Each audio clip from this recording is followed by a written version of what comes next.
Hi, Dr. Stephanie Bathurst here, bringing you the thought of the day, where clients or potential clients can email in any questions that you have, and I will do my very best to answer them in short video clips for you. So today we are focusing on a question that I get very often, which is there still hope for me and my relationship? So I'm going to give you the example that I give very frequently to a lot of my new clients, my new couples coming in. I'm going to give it to you through two extreme examples.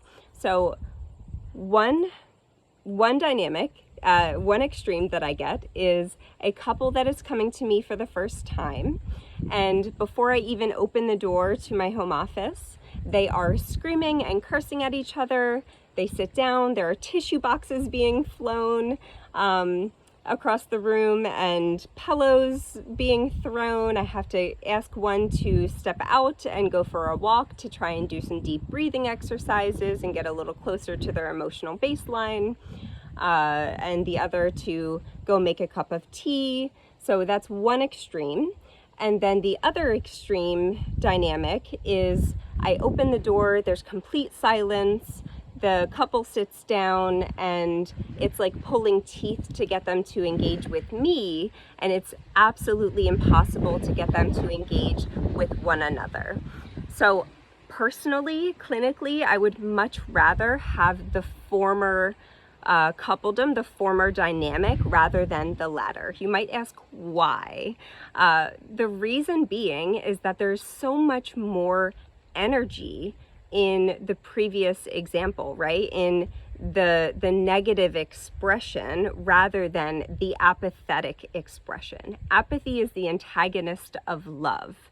When there's no energy left in the dynamic, there's nothing left to reform or mold into change. There's nothing there for us to create growth into, right?